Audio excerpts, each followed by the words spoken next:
Buenas tardes, bienvenidos y bienvenidas a este panel sobre logros, límites y objetivos de la paz en Colombia, que es una continuación de las reflexiones que ya hemos escuchado en la mañana, que han sido muy enriquecedoras.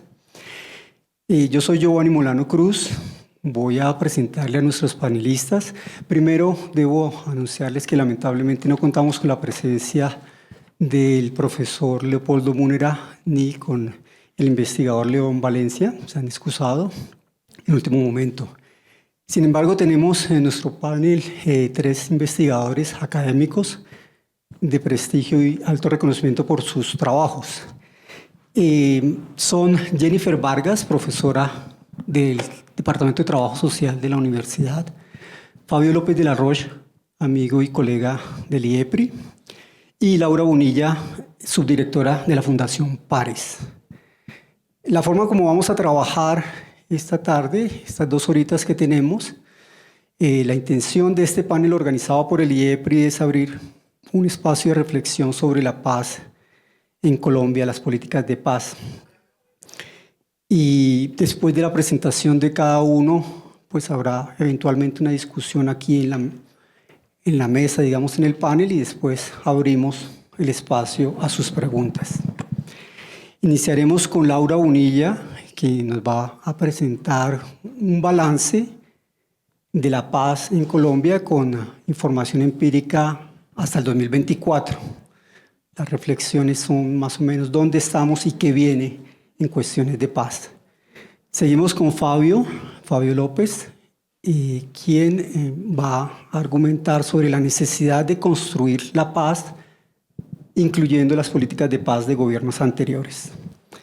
Y para finalizar, Jenny Vargas va a hablarnos sobre las paces en una sociedad en guerra. Entonces, sin más, le doy la palabra a Laura. Yo les aviso. Perfecto. 20 minutos es un montón de minutos. En los otros paneles me han tocado 10, 5 a veces. Muchas gracias. Espero no repetirme porque veo caras conocidas en el auditorio, en otro foro que estuvo también aquí en el marco de Claxo. Efectivamente, como lo dijo Giovanni, nosotros en la Fundación hicimos una investigación bastante detallada sobre el estado actual es a 2024, aquí todo cambia muy rápido, de la política de paz total.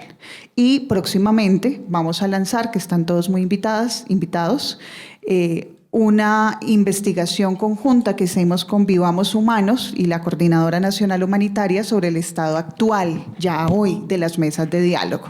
Decidimos separar y próximamente vamos a estar también publicando el estado actual de las violencias organizadas de los grupos armados no estatales en Colombia. Entonces, todo esto para decirles, aquí vamos a llegar. Digamos, en el panel lo hemos organizado de la siguiente manera. Entonces, la paz negociada, como la conocemos, digamos, ha pasado por varios momentos y por varios tipos de negociación. Entonces, tuvimos unas negociaciones, voy a arrancar más o menos desde el 89, no me voy a referir antes, en los años 90, teníamos muchas guerrillas. En esos años se desmovilizan una serie de grupos armados. Vamos, número X, M19, EPL, Movimiento Armado Quintín Lame, Ejército Guevarista, ERP, como les digo, teníamos una cantidad de guerrillas, casi que para cada interpretación del marxismo posible había su propia lucha armada en su momento. Esas guerrillas se desmovilizan y dejan unos remanentes, no es que los dejen conscientemente, es que quedan unos remanentes. En el caso del M19 queda un frente que después se convierte en grupo, que es el Frente Jaime Bateman Cayón. Después se convierte en un grupo armado, después termina una parte disuelto por presión militar y otra parte engrosa una patica del Cartel del Norte del Valle. Entonces, ahí hay un traslado. Cuando la gente se mueve de un lugar a otro, que es algo importante para tener en cuenta, no se mueve sola. La gente se mueve y se lleva experiencias, contactos, rutas. Piensen ustedes solamente cuando cambian de trabajo. Uno cambia de trabajo y en este país que el relacionamiento social es el mayor activo posible para cualquier colombiano, uno guarda los contactos del celular, mejor dicho, como si no hubiera un mañana. Eso también ocurre en los mundos de los grupos armados y de las violencias organizadas. En esos mismos años, solamente un proceso en los 90 no deja remanentes, que es el de la corriente Renovación Socialista. La característica es que en un transcurso de, esto lo medí recientemente, de 3.48 años, esas remanentes, residuos, disidencias que quedan se convierten en un grupo armado con capacidad de daño y tienen tres posibilidades: o son absorbidas, o son derrotadas, o finalmente se permanecen autónomamente. Eso es lo que pasa en los 90. En todos esos años 90 también se crea la Confederación de Grupos Paramilitares con las AUC, y las AUC se desmovilizan en el 2016, dejando 7 grandes remanentes. O sea, grupos remanentes. No personas, no mando medio con su combo, no cada niño con su boleta. Grupos. A esos grupos les llamamos las BACRIM durante un tiempo, les llamamos neoparamilitares, les llamamos etcétera. Y hoy la mayoría de ellos, después de haber transitado por muchas guerras entre sí, esto fue un proceso que se dio de una manera muy violenta, logran unificarse, o no logran, pero el más grande permanece, digamos, el más fuerte sobrevive en lo que hoy conocemos con el Ejército Gaitanista de Colombia. Es decir, el grupo más grande, más fuerte, que gana más guerras fueron los urabeños, derrota a los rastrojos, bueno, eso es historia patria, y finalmente se queda con la boleta, o sea, se queda con el mote Ejército Gaitanista de Colombia, y hoy es el holding criminal tal vez el más grande de América Latina que hay, o sea, se genera también un proceso de expansión y de fuerza y de adaptación. Si uno mira distintos liderazgos dentro del Clan del Golfo, dentro de las AUC, uno encuentra esas trayectorias en las historias de vida de los jefes y de los mandos medios. Casi siempre cuando un jefe o mando medio pasa de un grupo a otro, asciende. Es muy difícil que descienda. Es decir, Chiquito Malo empezó siendo, con mucho perdón, un soldado de muy bajo rango. En la medida que fue transitando de un lugar a otro, pues termina ascendiendo, hoy siendo como el jefe o el representante del Ejército Gaitanista de Colombia o Clan del Golfo. Pero lo mismo pasa en las guerrillas y lo mismo pasa en organizaciones como las disidencias que tenemos hoy. Entonces, hoy tenemos, yo le hacía referencia la vez pasada a un grupo que me llama mucho la atención, que se llama los del sur, no los comuneros, sino se llaman los Comandos de la Frontera, y que operan entre el Ecuador y el Putumayo. Es un grupo que tiene un doble origen entre el crimen organizado puro y duro, con una empresa que se llamaba La Constru, y esto remanente de uno de los frentes de las FARC de esa zona que se desmoviliza, y terminan haciendo alianzas, acuerdos y unificando redes y construyendo pues lo que hoy son los comandos de frontera, con unas características ideológicas muy simpáticas, por decirlo menos. Pero bueno, vamos en las AUC. Esos grandes remanentes terminan reunificándose casi siempre en los lugares donde ya estaban.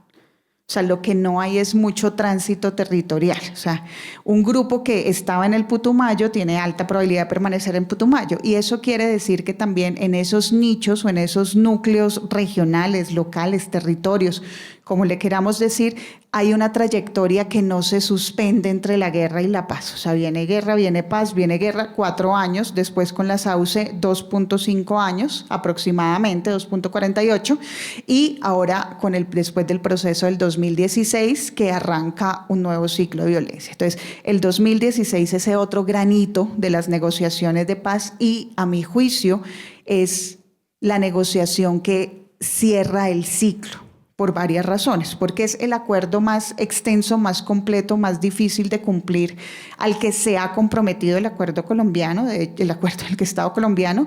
De hecho, es un acuerdo con componentes sumamente complejos sobre el Estado, sobre el territorio, sobre la administración pública, sobre todo, sumamente difícil de implementar, digamos, nos reta con eso y además pues es un acuerdo que desnuda de una u otra manera al Estado con la incapacidad de hacer presencia estatal efectiva, no solamente militar en territorio, pero también con la incapacidad de hacer presencia militar en territorio.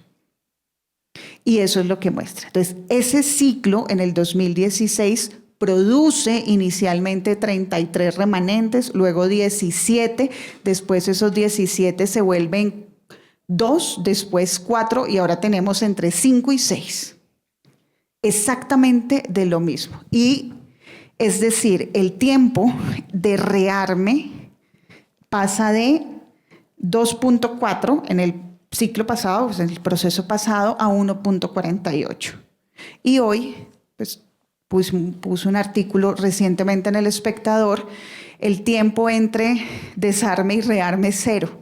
¿Cómo puede ser 0? Tenemos un caso con Comuneros del Sur muy particular, donde no se ha gestado todavía el desarme, no se ha verificado, no se ha avanzado, digamos, no tenemos un grupo Comuneros del Sur completamente desarmados y ya están las Autodefensas Unidas de Nariño, ya absorbieron por lo menos la mitad del grupo, o sea, ya es una cosa sumamente rápida. Entonces, y cuando uno lo mira tiene mucho sentido, digamos, estos ciclos de violencia vienen también con los ciclos del país, con los ciclos del mundo, entramos en un ciclo de violencia de redes sociales, es decir, tuvimos el primer atentado transmitido en tiempo real por redes sociales. Eso es impresionantemente escabroso, pero impresionante. Además, el reclutamiento de niños, niñas y adolescentes en este grupo también baja la edad, incrementa la velocidad. Eso está completamente desatado. Colombia ni siquiera sabe cuántos niños, niñas y adolescentes tiene hoy en grupos armados. No hay ni siquiera un estimado. Las cifras que tenemos son irreales, son las poquitas denuncias que la gente ha podido colocar. Entonces, no tenemos, o sea, no estamos construyendo las capacidades que necesitamos. Entonces, ¿qué es lo que ustedes ven como patrón en estos diferentes ciclos de negociación? No le voy a poner el politicómetro al asunto. Ciclos de negociación. El Estado se sienta con un grupo, negocia, hace un acuerdo de paz y la gente se desmoviliza, hay unos acuerdos por cumplir. El primer patrón que yo veo es la complejización de las negociaciones. Hemos ido complejizando las negociaciones. Hoy en día no podemos hacer negociaciones sin verdad, justicia y reparación. Requerimos marcos jurídicos mucho más sofisticados, etcétera, etcétera. La demanda de la sociedad sobre los acuerdos es mucho mayor. Pero lo otro que siempre hemos hecho es no atender remanentes.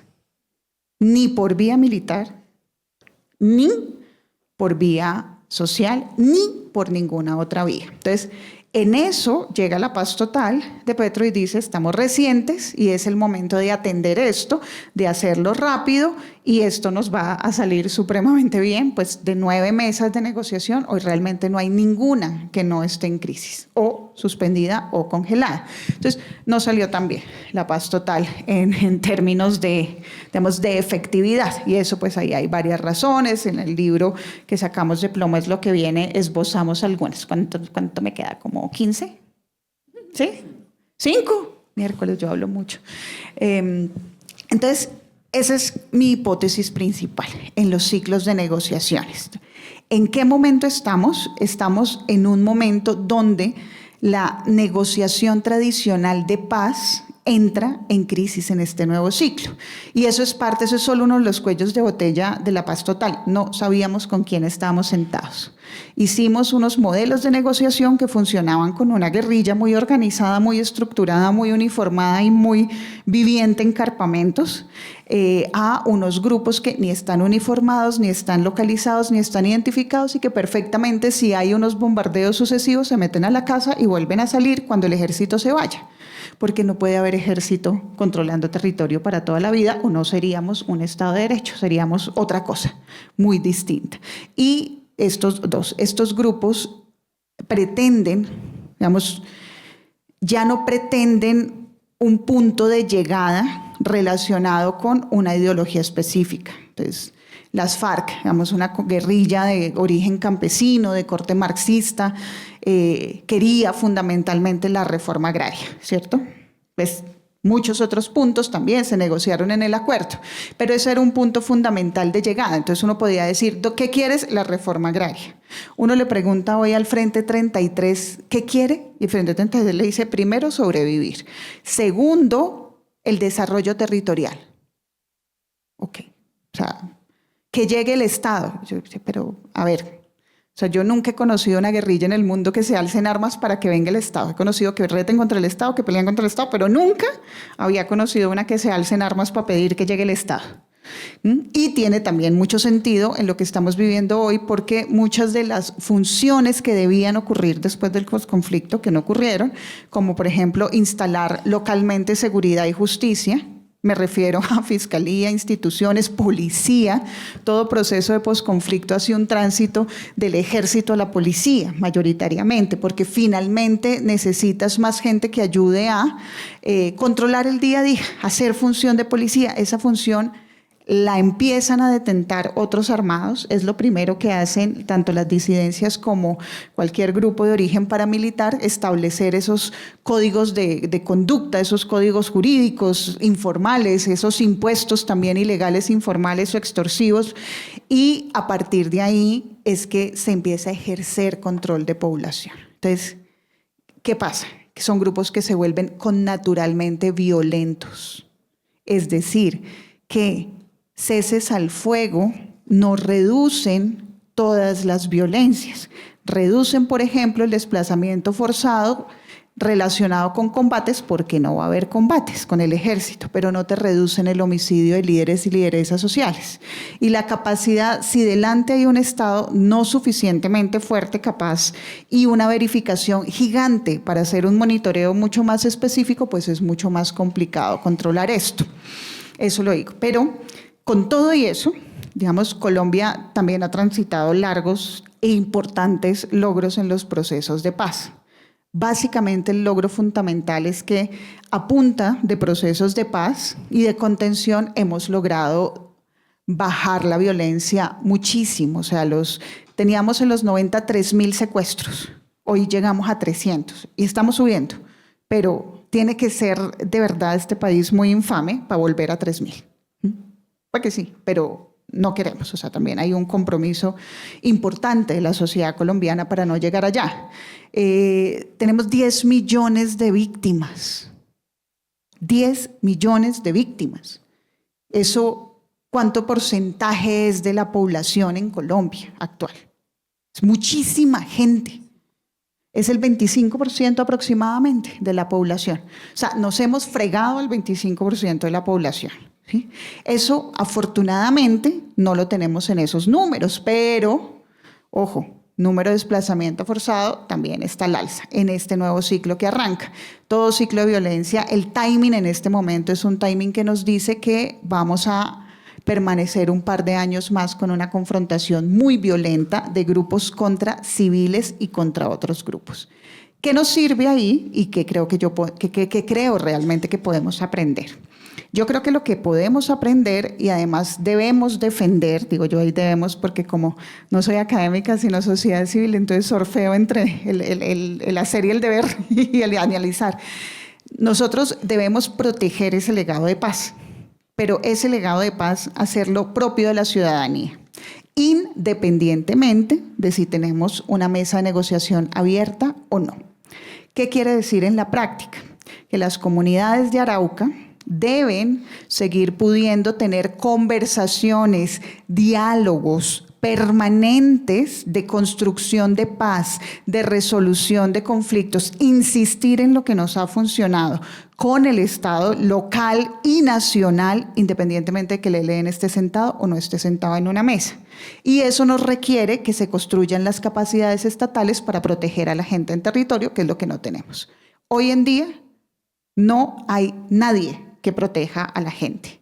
Hay eso dicho, va a haber un COMPES, que no se le niega a nadie, un COMPES, ¿sí? pero aún no está. Llevamos 4 años haciendo un COMPES y aún no está. No hay política pública nacional de derechos humanos, no existe, no lo hicimos. Ahí nos faltó perrenque. Entonces, esas son las capacidades que tenemos que construir entre la sociedad civil y el Estado como Estado para proteger a la gente en este nuevo ciclo. Y finalmente, es mi punto de vista, tener marcos de negociación mucho más flexibles, porque este ciclo va a ser muy inestable con mucha gente y si vamos a negociar no nos puede pasar, eso sí lo decía la vez pasada, que cada niño tenga su boleta jurídica específica y su justicia transicional, porque son muchos niños. Es decir, 30 justicias transicionales no podemos tener. Y finalmente necesitamos regular la economía y regularizar la economía que se pueda regular en lo que están siendo, digamos, esos focos económicos, y eso hay que hacerlo pues con cuidado, paciencia y a largo plazo. Yo dejaría ahí porque qué pena, me extendí.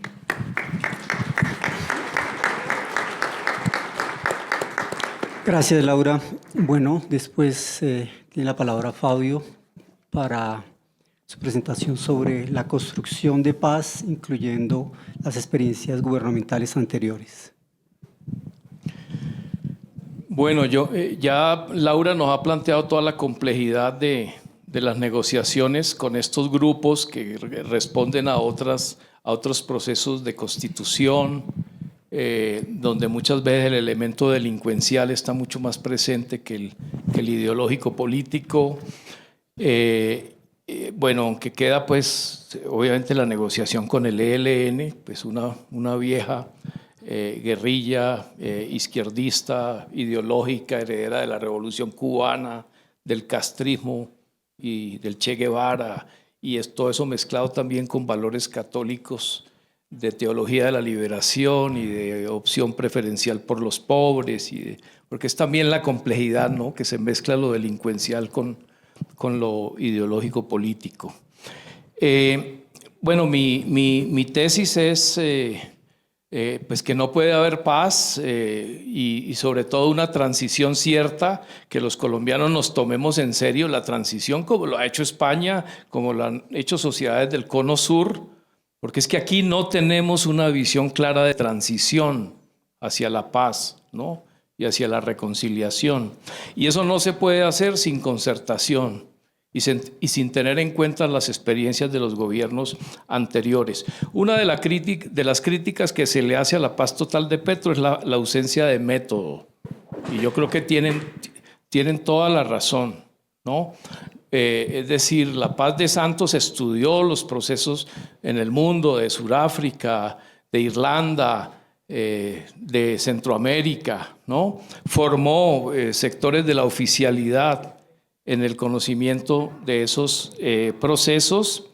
Nosotros mismos, como profesores de la Nacional, un buen grupo de colegas del IEPRI y de Ciencia Política, estuvimos presentes en esos foros que se hicieron en Villavicencio, en San José del Guaviare, en Medellín, en Barranquilla. ¿Para qué? Para instalar los puntos de la agenda de la negociación que se habían acordado entre FARC y gobierno, para instalar esos temas a nivel de líderes sociales. Encuentros con 600, 800, 1.200 líderes sociales en esas ciudades. Encuentros entre víctimas de distintos victimarios que fueron importantísimos, donde las víctimas terminaban abrazándose y reconociendo que habían sido doble y triplemente victimizadas, ¿no?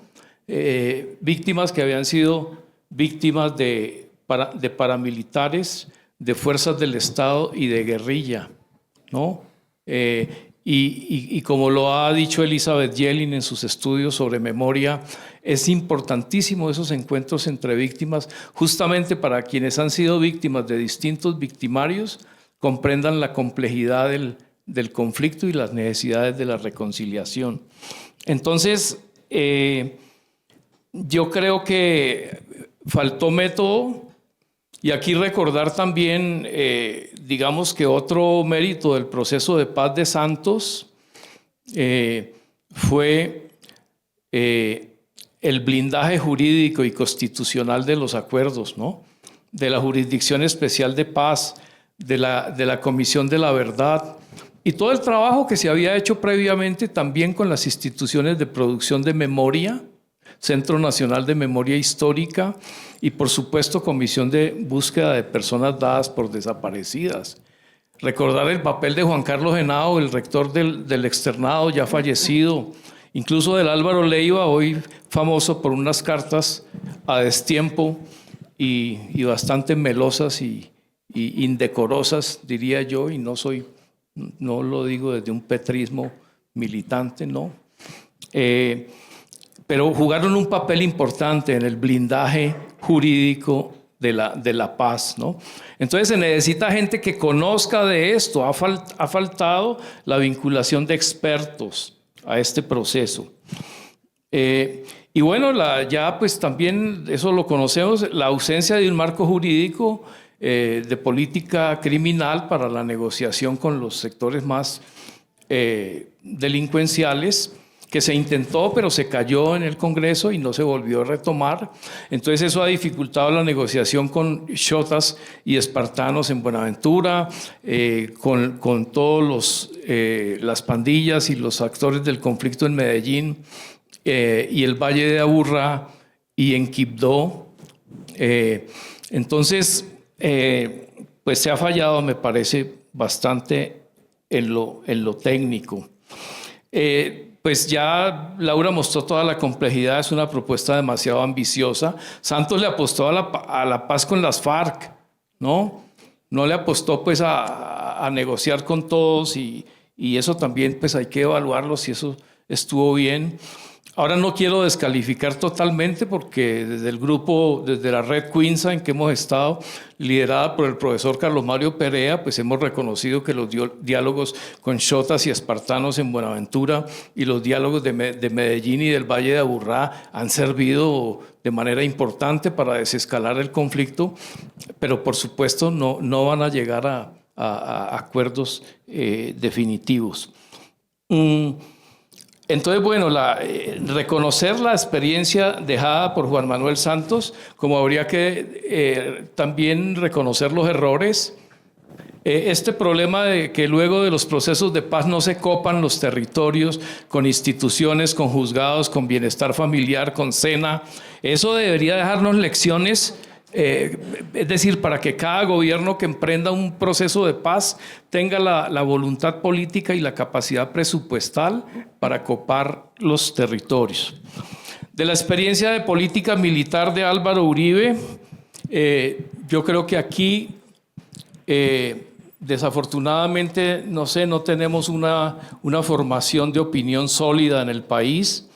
Entonces, por ejemplo, ha hecho carrera el Matarife para denominar a Uribe, ¿no? Producto de la serie de Daniel Mendoza, que es una serie para mí muy ligera, muy mal construida desde el punto de vista del conocimiento histórico, pero entonces ha seducido a los jóvenes. Hay que reconocer que es un formato innovador porque es una serie en WhatsApp. Entonces, en ese sentido, fue un formato innovador desde el punto de vista de la comunicación, pero el fenómeno de la seguridad democrática no lo podemos reducir a esa metáfora de Matarife, ¿no? La cosa es mucho más compleja, pues porque aquí también hay que reconocer que una ausencia en la política de paz de Petro es que no hay una política militar y de seguridad que acompañe. Como diría Santos, pues tiene que haber zanahoria y tiene que haber garrote, ¿no? Como diría el expresidente Santos. Entonces, recordar, porque esto nos olvidamos de esto, que fue clave la política de la seguridad democrática para sacar a las FARC de Cundinamarca, en particular las operaciones Libertad 1 y Libertad 2. Es decir, las FARC apostaba a la entrada triunfal a Bogotá. Eso fue clarísimo cuando tuvimos allá una semana conversando con ellos, un grupo en finales de 2001, antes de la ruptura de la negociación. Estaban convencidos de que iban a entrar triunfalmente a Bogotá, ¿no? Esa expulsión de los frentes de Cundinamarca fue clave. La creación de las fuerzas de despliegue rápido, de las FUDRA y de los batallones de alta montaña para los extranjeros que estén aquí. Este es un país de montañas y esto es una complejidad geográfica enorme y eso es un reto a lo militar Y eso sumado a una tradición de guerrillas desde el siglo XIX, desde la Guerra de los 1000 días, que se recicla luego en la violencia de los 30 y luego de los 50, ¿no? Entonces la política de coordinación entre la Armada, la aviación y las fuerzas militares, la política de inteligencia bajo Uribe, con la asesoría israelita, inglesa, ¿no? Y la política de estímulo a las desmovilizaciones individuales, ¿no? Eso afectó enormemente a las FARC y llevó a su derrota estratégica, y eso se lo debemos a Uribe Vélez. Ahora, para que no crean, pues hago una aclaración, que estoy intentando hacer una apología de Uribe Vélez y de la seguridad democrática. Pues Uribe debe responder por sus crímenes y por sus delitos que acompañaron esta política de seguridad democrática, las ejecuciones extrajudiciales, los 6.402 falsos positivos, que se ha vuelto una cifra canónica, las alianzas con los parapolíticos en el Senado, las alianzas con los paramilitares, porque la verdad es que Uribe está siendo juzgado por lo más chichipato, ¿no? Es decir, por los delitos menores. Y ustedes ven la resistencia del establecimiento y la defensa acérrima de sectores de los medios y del Poder Judicial que han garantizado la impunidad de sus delitos, ¿no? Pero de nuevo, ojo con que Matarife sea el insumo, pues, desde el cual construimos nuestra visión de la seguridad democrática. O es que podemos llegar a creer que el 70-80% de la opinión pública que acompañó a Uribe eran unos imbéciles seducidos por la propaganda. No, ahí había un hastío con el secuestro guerrillero, un profundo hastío de la sociedad colombiana con el secuestro que Laura ha mencionado y lo grave que llegó a ser el secuestro y la extorsión. Y quiero también decir, tiene que ser reconocido el legado de política social del gobierno de Gustavo Petro. Si miramos hacia adelante, ¿no? Con todo lo mediocre que sea, con todos los problemas de ejecución, de las cifras de tierras que bajaron de 3 millones a 1.500.000 y ahora van como en 600.000 hectáreas. Pero nos guste o no nos guste Petro, y a pesar de sus problemas de ejecución y de su desempeño limitado por la inexperiencia, los fenómenos de corrupción y la baja ejecución, Petro deja un legado de importancia de la política social y de la justicia social. Unas palabras finales sobre los medios de comunicación, digamos en la paz. Es muy difícil construir consensos en Colombia con los medios que tenemos. Por un lado, digamos, frente al gobierno del presidente Petro, los medios corporativos tomaron una línea en contra. Es decir, por allí no pasa nada de lo positivo del gobierno Petro. Eso obligó a Holman Morris y a los que manejan la política de comunicación a convertir a RTBC en un canal para mostrar los logros del gobierno, lo cual no está mal, ¿no? Pero al mismo tiempo se ha convertido en un canal de propaganda, ¿no? Si ustedes escuchan solamente RTBC, pues van a estar convencidos de que todo el pueblo colombiano quiere la consulta popular y que no me gusta ese modelo en lo informativo. En otros aspectos me gusta. El concierto de la Esperanza del domingo me parece que estuvo bien. La articulación de la radio y sus 78 emisoras locales con la señal televisiva no me parece mal. Es decir, esos medios que eran marginales está bien que sean importantes y que se tomen en serio. E insisto, pues ante un sector corporativo privado que no le reconoce nada, pues también el medio público estatal tiene que mostrar las realizaciones del gobierno, pero no tanto pues que se vuelvan instancias de propaganda y de propaganda del Ejecutivo, por cierto, un Ejecutivo tan problemático como el de Gustavo Petro, ¿no? Con tantos errores comunicacionales diarios en el manejo del Twitter, en el manejo de las relaciones con Estados Unidos y en todas estas historias míticas que Petro trae a colación con el M-19, ¿no? Esta militancia otoñal del presidente con el M-19, y estas historias de Aureliano Buendía mal leídas, por cierto, ¿no? Y a destiempo, porque es que ahora, a raíz del atentado contra Miguel Uribe, salir de nuevo con 100 años de soledad y con Hegel, y eso, perdónenme, eso está absolutamente fuera de foco. Pero si bien Petro, yo quiero decir, escuché en plan de analista, yo soy un analista de televisión, escuché y miré televisión el sábado de 12:30 del día hasta las 12 de la noche, que Petro hizo su alocución, y entonces la interpretación dominante que queda es que el culpable del atentado contra Miguel Uribe es el presidente Petro, ¿no?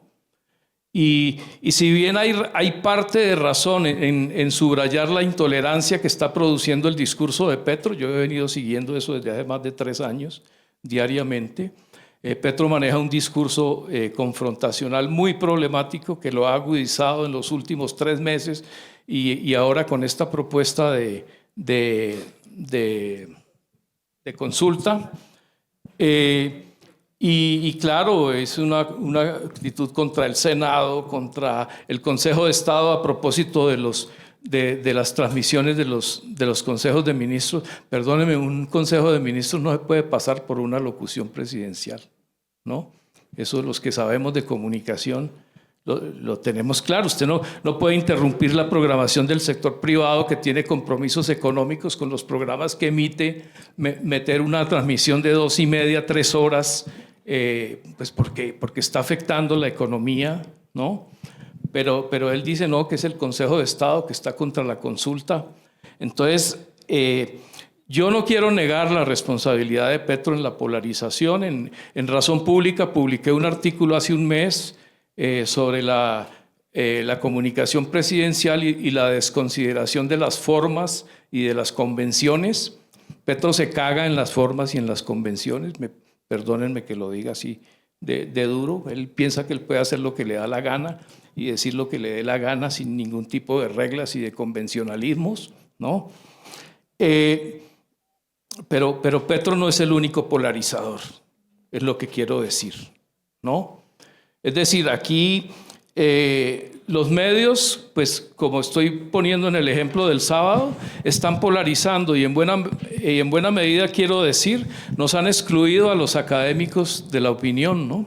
Si antes había unas secciones en los medios que eran reacciones a la noticia y se entrevistaba a los académicos, en ese tiempo Pizarro, Iván Orozco, los colegas violentólogos, hoy día no entrevistan a nadie.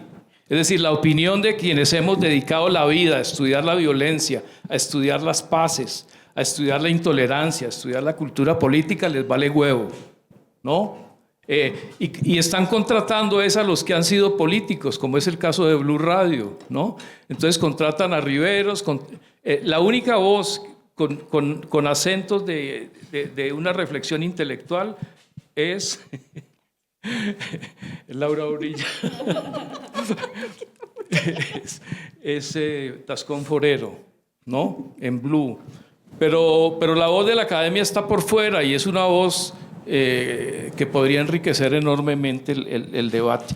Entonces, y quiero decir también, un papel polarizador ha jugado esa derecha del centro democrático, incluido Miguel Uribe, hay que decirlo, no solamente contra la izquierda, ¿no? Que siguen asociándola torpemente al castrochavismo. Uno que va a asociar a Petro al castrochavismo. Petro es una mezcla de liberalismo democrático con izquierda social. Hace unos días escuchaba yo a Paloma Valencia, a María Fernanda Cabal y a Miguel Uribe con la misma indignación de siempre ante Santos, tildándolo de traidor. Es decir, no asimilan algo pues que buena parte de la sociedad ya asimiló, que Santos le volteó el modelo de paz de vencedores a Uribe. Paz de vencedores era derrotar a las FARC y echarle el agua sucia por la violación de los derechos humanos, y Santos le rompe el modelo hacia una paz más capaz de mostrar los diferentes perpetradores y que asuma la responsabilidad judicial de de paramilitares, de militares. Hay 3.000 militares en la JEP, ¿no? Eso debemos saberlo.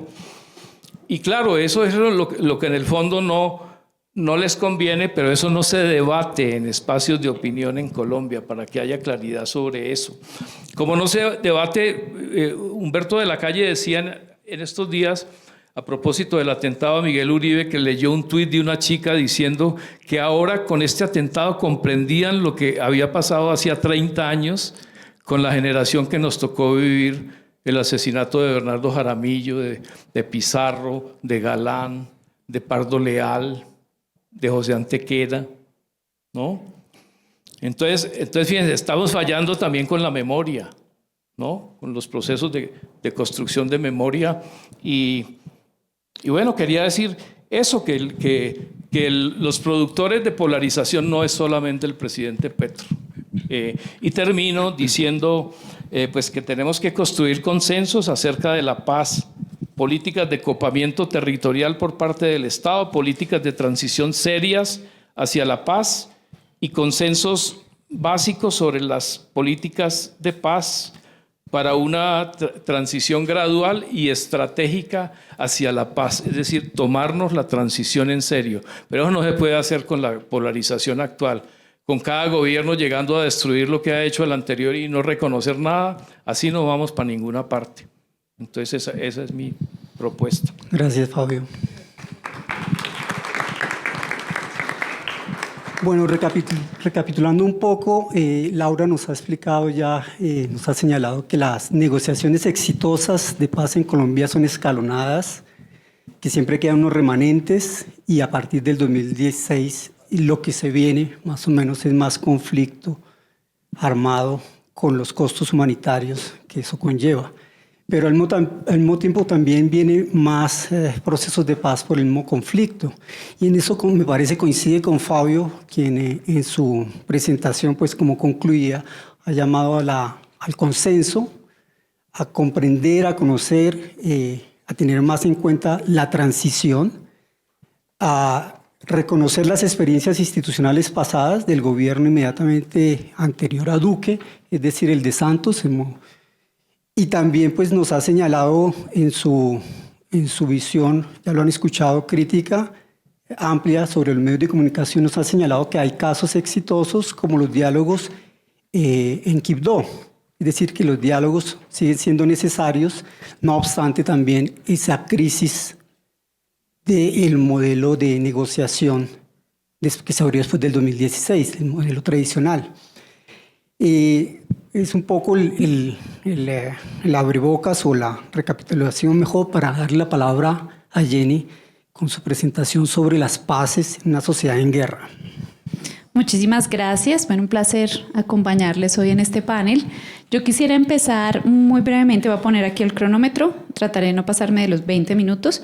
Muy brevemente quisiera pedirles un enorme favor y es que con la persona de al lado, con la persona que están, si quieren en tríos o en parejas, respondan dos preguntas. Bueno, primero que se presenten, porque es un acto de cortesía presentarnos. Y segundo, de pronto ya se conocen, son hasta pareja, amantes, qué sé yo. O van a ser después de este encuentro. Pero entonces que nos presentemos y que le digamos a esta persona dos preguntitas. Dialoguemos con ella en torno a dos preguntitas. Primero, para usted, ¿qué es la paz? Y dos, ¿usted qué siente en su cuerpo? ¿Qué emociones y qué sensaciones tiene en su cuerpo cuando tiene que hablar de paz en Colombia y en el mundo? ¿Qué lo invade? ¿Esperanza, desesperanza, alegría, motivación, pasión? ¿Qué lo invade? 2 minuticos, 1 minutico para eso, por favor. No sean temerosos, no pierdan el miedo.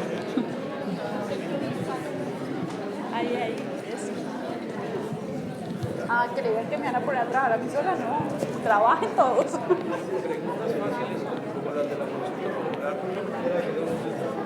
No, es que a mí me embargaba.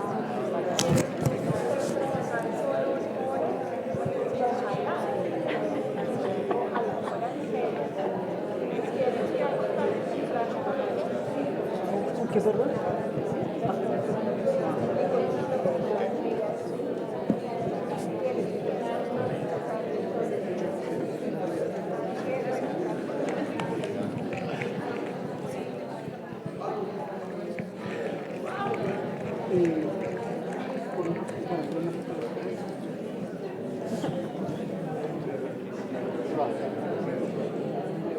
Gracias. Tranquilo que esto es de mi... Que se para. A ver.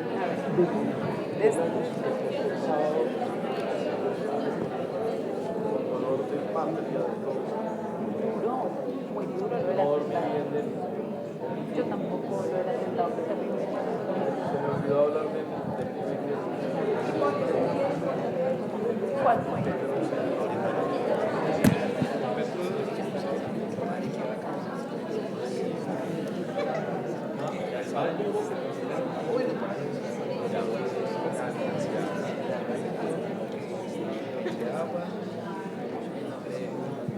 Bueno.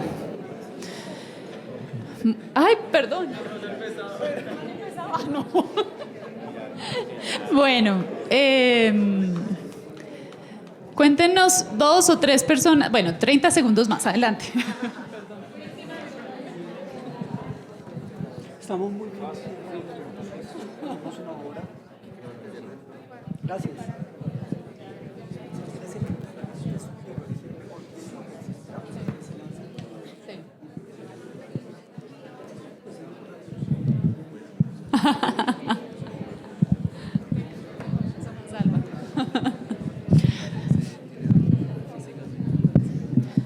Bueno, son 2 preguntas filosóficas, complejas, existenciales, pero por temas de tiempo les voy a pedir que avancemos un poquito. No sé si alguna persona quisiera contarnos muy brevemente su concepción de paz y qué sentimientos o emociones le genera hablar de paz en este momento, en esta coyuntura. ¿Alguien se anima? ¿Me ayudas? ¿Nadie? Qué tímidos todos. Gracias. Te voy a pasar el micrófono. Ah, sí, sí nos ayudas. Qué pena. Allá. Muchas gracias. Niños juiciosos, buenas tardes con todas y todes. Estoy conversando aquí con mi amiga Jimena, que es profesora de Construcción de Paz en la Complutense de Madrid, y yo vivo en Barcelona. Somos 2 colombianas de la diáspora que desde fuera trabajamos por la paz de Colombia desde nuestras posibilidades. Entonces estábamos diciendo que paz en sentido general es buscar unos niveles de desescalar las formas de las diferentes violencias que hay en el país, y no solamente el cese de los fusiles y de las armas, porque finalmente el acuerdo de paz fue cese de los fusiles, ¿no? Y ahí pues todo lo que ya aquí Laura muy bien nos explicó y Fabio mencionó algunas cosas. Y me perdonan la frase que les voy a decir. ¿Cómo nos sentimos de paz? Nosotras 2 llegamos el domingo por diferentes vuelos y el lunes tuvimos que salir corriendo porque nos gasearon en la conferencia que estábamos.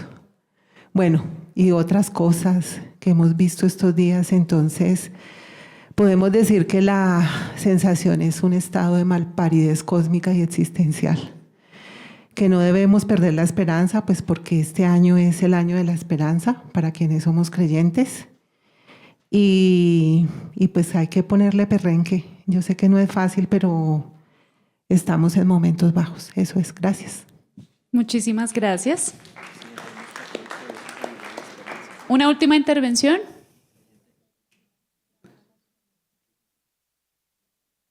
Bueno. Sí, adelante, ayúdanos. Gracias. Es la ultimita. Quisiéramos escucharles a todas las personas que están acá, pero no nos da el tiempo. Hola, buenas tardes a todos. Yo soy Gabriela y hablé con mi amiga Alejandra. Las 2 somos profesionales en ciencias sociales.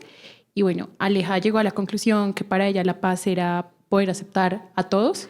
Y yo llegué a la conclusión de que para mí la paz es poder no solamente aceptar, sino más bien mediar con los demás. No solamente es la ausencia de conflicto, sino poder mediar, y pues no necesariamente siempre vamos a aceptar, sino más bien cómo lograr mediar.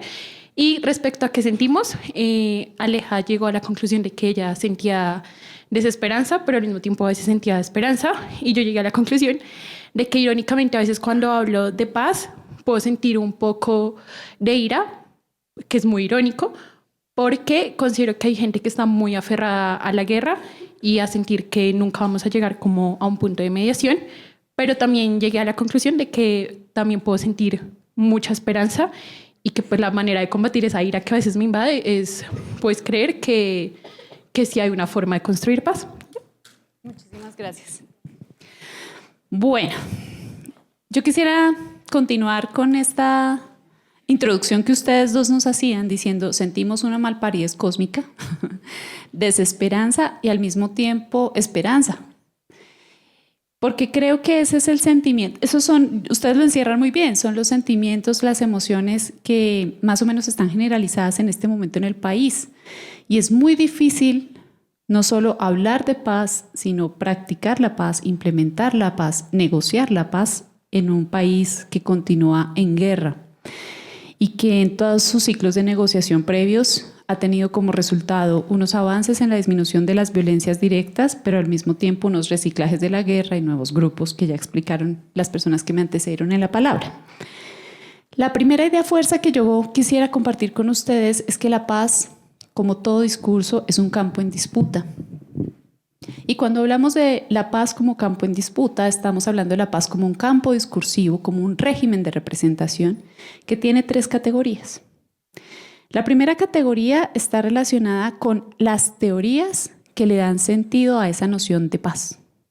Y recordemos que la paz no es un concepto, digamos, es un concepto polisémico, tiene muchos significados, muchas teorías. Pero como todo discurso tiene una serie de teorías alrededor que le dan sentido. Pero además de las teorías, nos dicen aquellos que utilizan esto del régimen de representación, hay una segunda categoría y es el hecho de las instituciones y las prácticas, cómo esas teorías se vuelven operacionalizables. Y para volverse operacionalizables necesitan instituciones, diseños institucionales, recursos. Y el tercer elemento de un régimen de representación es la construcción de subjetividades. Es decir, todo discurso termina atravesando el cuerpo, atravesando la subjetividad, la construcción de identidades. Estamos actualmente ante una crisis del sistema de representación de la paz como paz liberal. Y la mayor expresión de esta crisis discursiva es lo que está ocurriendo hoy, el genocidio que está ocurriendo hoy contra el pueblo palestino en Gaza. Estamos asistiendo a un genocidio en vivo y en directo,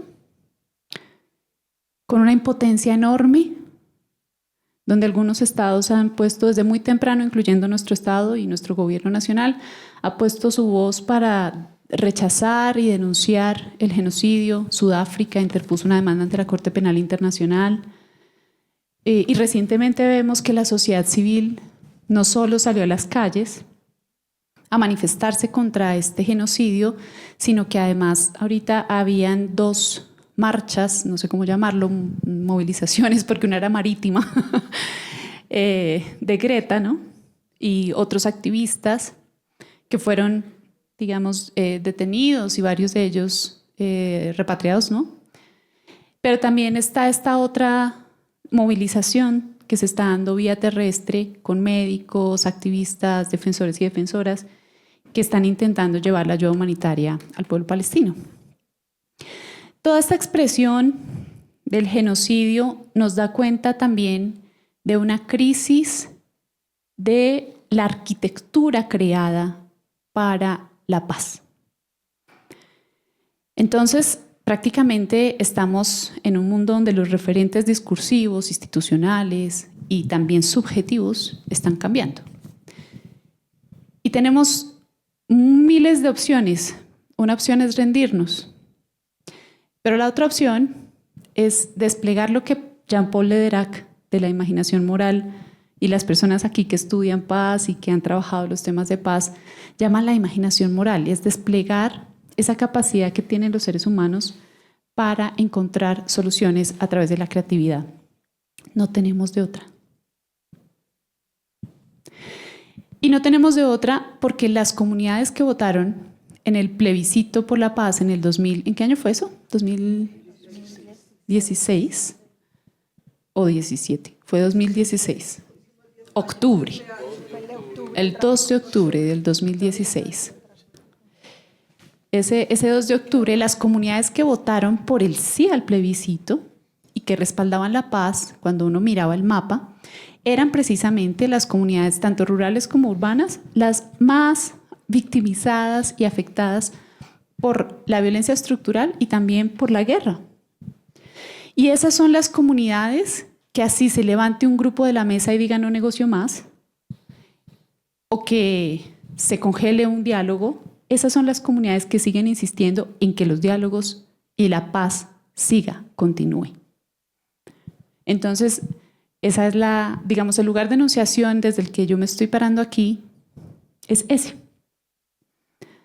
Tenemos un deber moral, tenemos un deber ético, tenemos un deber político con esas comunidades y con las personas que están siendo afectadas también en las zonas urbanas para construir la paz. Esa es la primera idea fuerza. La paz es un campo en disputa, estamos en una crisis de representación frente a la paz, pero hay que seguirle apostando. Esa es la primera idea fuerza con la que quería empezar esta conversación. La segunda idea fuerza es que este concepto de paz es muy amplio. Aquí, en las intervenciones que me antecedieron, estábamos hablando de la paz más entendida como procesos de negociaciones entre grupos armados y gobiernos, que no es nada menor, es fundamental. Pero como ustedes saben, a lo largo de la historia, las mismas comunidades locales, las mismas organizaciones sociales, los movimientos sociales han venido construyendo prácticas de paz en sus territorios a manera de resistencia civil, de no cooperación con grupos armados, de apuestas de memoria histórica. Digamos, los teóricos lo llaman la paz desde abajo. Y esas formas de construcción de paz han tenido también unos efectos importantes que le han permitido a los territorios y a las comunidades hacer la vida, comercializar de maneras solidarias, construir procesos de memoria, resistir frente a la guerra que intenta aniquilarlos, enunciarse, narrarse, transformar sus territorios. Y creo que es importante decir que Colombia en eso tiene una gran riqueza y un gran valor. Esa es la segunda idea fuerza que quisiera poner. La paz es un concepto muy amplio que no se limita solamente a las negociaciones entre grupos armados y gobiernos, sino que también tiene unas implicaciones para la sociedad civil. Sin embargo, aquí hay un riesgo. No piensen que yo soy tan ingenua. Hay un riesgo grande, y es que le empezamos a poner todo a la paz. Unas concepciones maximalistas de la paz pues traen unas necesariamente insatisfacciones frente a las demandas que hacemos de la paz, ¿no? Queremos que la paz sea todo. Y no estamos en sociedades de ángeles, sino estamos en sociedades conflictivas, donde hay luchas enormes por la redistribución de los recursos, el poder y la ciudadanía. Y eso me lleva a otra parte de la argumentación que quiero poner aquí, y es, entonces, ¿cuáles serían esos mínimos de paz a los que podríamos aspirar y que podríamos construir en medio de un país en guerra? Y es una pregunta para todos. Realmente, cuando los colegas me invitan a ser parte de este panel, yo hago parte del cuerpo profesoral en la Universidad Nacional que dicta la especialización de Acción sin Daño y Construcción de Paz, de la cual Diego es estudiante, y espero que muchos de ustedes se matriculen. Y en esa especialización hablamos mucho, pero es difícil, porque siento que el momento actual en el que estamos es absolutamente desesperanzador. Han habido los intentos que ya Laura nos contó con los efectos positivos y negativos, y hay unos avances que vale la pena reconocer y unos desafíos que es necesario plantear, y ya con eso voy a ir cerrando mi intervención. Desafíos. Cuando se firma el acuerdo de paz en el 2016, tuvimos una ventanita de oportunidad muy importante, temporal, para poder arrancar con fuerza, de manera decidida, la implementación de un acuerdo de paz muy ambicioso, que quería una reforma agraria, que quería una reforma política, que pensaba en una solución a los cultivos de uso ilícito de manera digamos, agraria y no es de la política militarista, entre otros. Un acuerdo de paz muy ambicioso. Pero ustedes saben lo que pasó en la historia, y es que vino un gobierno que literalmente lo dijo de manera pública, quería hacer trizas la paz. Y allí tuvimos un cierre temporal, esa ventanita que se había abierto se tradujo en 2 palabras: incumplimiento del acuerdo y rezago de las pocas medidas que se empezaron a poner en marcha. Entonces, asistimos actualmente a un proceso de, como siempre se me olvida, cuando un equipo de fútbol va perdiendo y tiene que ganar. Remontar, exacto. Tiene que, como el Bucaramanga, dice Laura. Como Argentina ayer, profesor, ¿qué es esto? Tenemos que entrar a remontar, a cambiar el marcador. Es decir, perdimos esos 4 años de implementación. No se perdieron del todo, pero hubo un rezago muy importante. Entonces, eso que llamaban la reforma rural integral, que implicaba la formalización de tierras, que implicaba la creación de los planes nacionales sectoriales para la reforma agraria, que implicaba la puesta en marcha de unos PEDET, de unos programas de desarrollo con enfoque territorial. Muchos de esos procesos estaban orientados a cambiar inequidades y aspectos estructurales que han reciclado la guerra en Colombia. Nosotros somos el país más desigual de la región de América Latina en concentración de tierras. Ustedes lo saben, tenemos un Gini de 0.87. Algunos decían que era 0.89. Hoy el Gini es este indicador que nos ayuda a identificar qué tan concentrada está la riqueza o la tierra. El Gini de tierras habla de la concentración de la tierra. Entre más cercano a 0, estamos en un país mucho más equitativo, y si es más cercano al 1, estamos en un país más desigual. Y Colombia es el país más desigual de América Latina y está entre los 5 más desiguales del mundo en concentración de tierras. 0.87. 0.87. Tenemos un despojo de tierras en nuestro país. La ministra Carvajalino dijo hace poco en el Consejo de Ministros que habíamos llegado a más de 10 millones de hectáreas despojadas. Somos un outlier en las estadísticas. Bueno, Palestina hoy también es desafortunadamente un territorio absolutamente despojado. Y esto nos dice claramente que necesitamos mover la estructura agraria de nuestro país y necesitamos redistribuir para transformar esas condiciones, no solo las que generaron la guerra, sino las que posibilitan su reciclaje. Si no tocamos los procesos redistributivos en nuestro país, es muy difícil que vayamos a conseguir los cambios necesarios para que haya paz en Colombia. Entonces, uno de los primeros desafíos, el rezago en la implementación, remontar el marcador, pero también hay unos avances. Y yo no quiero que nos vayamos todos desesperanzados de acá. ¿Cuánto me queda? ¿2 minutos? No, 5. Avances para que no nos vayamos desesperanzados, sino que salgamos con nuestra mochila llena de ilusiones y esperanzas a seguir construyendo paz. No es menor la creación de todo este andamiaje institucional, de la Jurisdicción Especial para la Paz, de la Comisión de la Verdad, de la Unidad de Búsqueda de Personas Dadas por Desaparecidas. Este sistema integral de paz, que además es sui generis, que además está construyendo unas formas novedosas de construir memoria, de encontrar a las personas desaparecidas y hacer justicia, han posibilitado, es muy temprano para decirlo, pero han posibilitado caminos para que se conozca más y mejor lo que pasó en el conflicto, pero también para que haya un nuevo pacto social. Cuando tenemos personas de de mandos medios y mandos altos de nuestras Fuerzas Armadas, de la fuerza pública de este país, reconociendo que asesinaron a más de 6.000 personas, que las declararon como guerrilleros cuando no lo eran, y que esto lo hicieron para ganar incentivos, vacaciones, ascensos. Cuando reconocen esto, los mal llamados falsos positivos para las personas que no son del contexto colombiano, pero que hoy nos están acompañando, esto se conoció en nuestro país como los falsos positivos.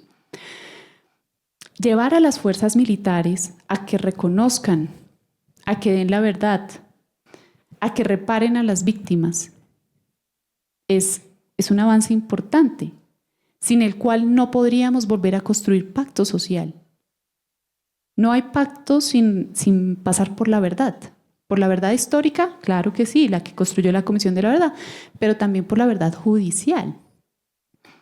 Ahora, ustedes me van a decir, sí, Jennifer, pero la Jurisdicción Especial para la Paz tiene enormes limitaciones, obstáculos. Claro que sí, pero el asunto es que muchos de los avances que se están dando no son conocidos por la opinión pública, por lo que ya nos comentaba el profesor Fabio.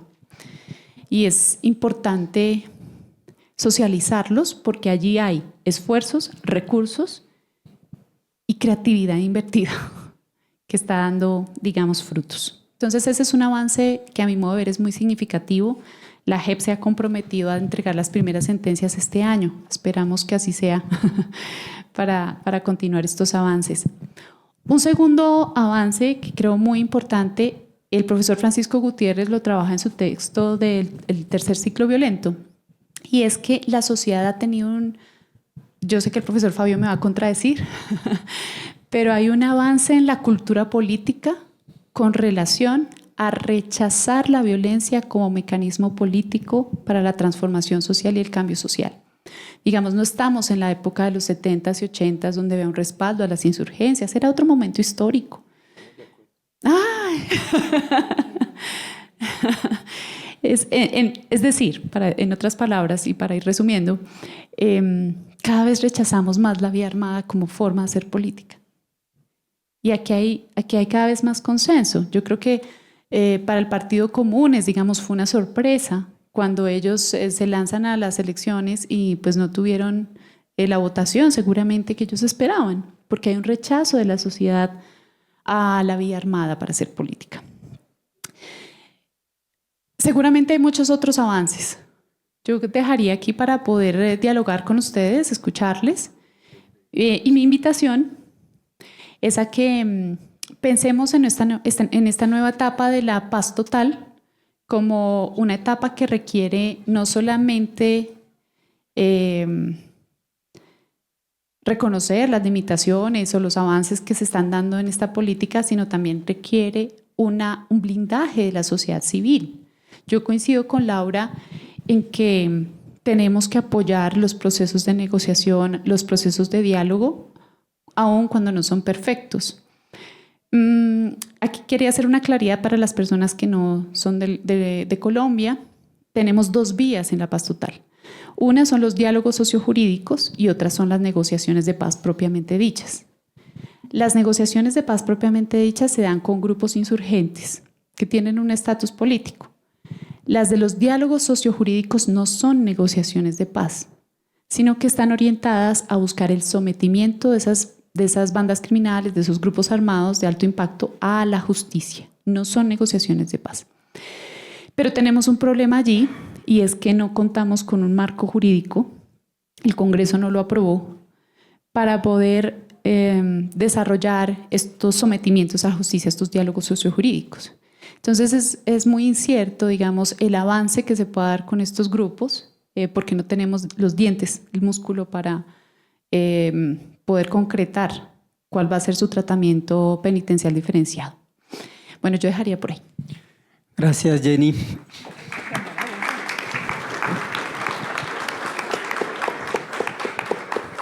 Bueno, pues bastante provocativa las tres presentaciones. En esa que tú haces de forma pedagógica sobre cómo hay un discurso que está en disputa y al mismo tiempo hay una riqueza de experiencias de paz y los desafíos y avances que tenemos.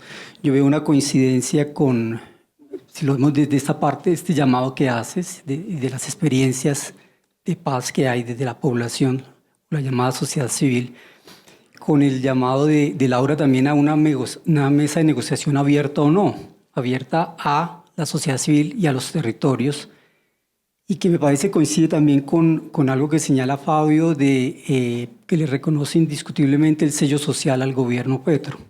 Entonces hay un momento de movimiento hacia adelante también de esperanza, dirías tú, para la paz, no simplemente como discurso.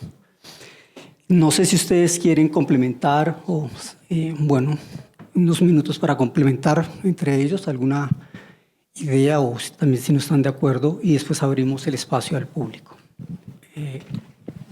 No, pues es terrible estar de acuerdo con todo en un foro, pero estoy de acuerdo con todo. Solo quería hacer una precisión sobre algo que yo dije. Yo dije, uy, qué bien recibido fue mi propuesta. No, la propuesta es menos optimista, Jennifer y profes.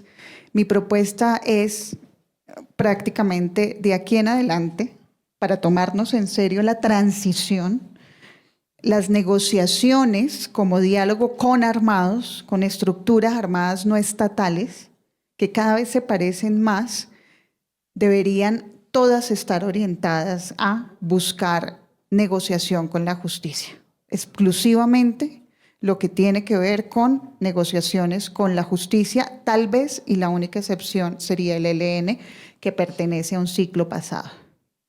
¿Por qué? No porque nos parezca pues que son más feos, más bonitos, más políticos, menos políticos. Es porque no hay un objetivo final en ninguno de los grupos de hoy, ni siquiera en el ELN. El ELN en su 6º congreso dijo, yo ya no quiero lo que quería, ahora soy la resistencia armada del sur global. Entonces, el ELN va a soltar las armas cuando se solucione el genocidio palestino. O sea, eso no está bajo nuestra capacidad. Entonces, se van a volver negociaciones interminables porque yo no puedo sentar a un grupo colombiano a decirle que el Estado colombiano va a resolver lo que ocurre en Palestina. ¿Ves? Eso es lo que hace muy complicada la práctica de la negociación. Y lo segundo es porque es esencialmente injusto con las comunidades, por 2 razones. Una, porque la negociación como tal no va a prevenir violencia directa contra la gente, específicamente 3 tipos de violencia, 4, que son muy duros hoy en día contra la población civil en Colombia y contra nuestras comunidades organizadas. Es que declararon objetivo militar al pueblo aguá. O sea, no estamos hablando con... ¿Cuál es el propósito de los grupos que componen el Estado Mayor Central hoy? ¿Qué quieren ellos? Ellos te dicen, quiero el desarrollo territorial, tengo una arrocera en el Yarí, quiero hacer infraestructura, quiero ser el Estado en armas, aquí, en este pedacito. Es básicamente lo que quiere. ¿Puede el Estado democrático decirle, bueno, sí, vamos a negociar para que se haga el Estado en armas? Porque ninguno de los grupos hoy tiene como propósito decir, voy a hacer el Estado pasando por un proceso democrático. Ninguno. Ni el ELN, ni el MC, ni las autodefensas gaitanistas, ni de prontico lo que más puede funcionar por ahí, que tienen mucha experiencia en clientelismo político, son las autodefensas conquistadoras de la sierra, porque ya tienen la clientela política. Entonces no les cuesta demasiado trabajo hacer ese tránsito, pero todos quieren mantener las armas. Y lo segundo, por lo que es esencialmente injusto, es porque su existencia misma depende de violentar civiles. 1, extorsión. Y uno no extorsiona por las buenas, y la extorsión es la caja menor de la guerra en Colombia, porque es cash, tú no lavas la plata que extorsionas. O sea, te llega ya lavada. Pulpita, eso es súper fácil.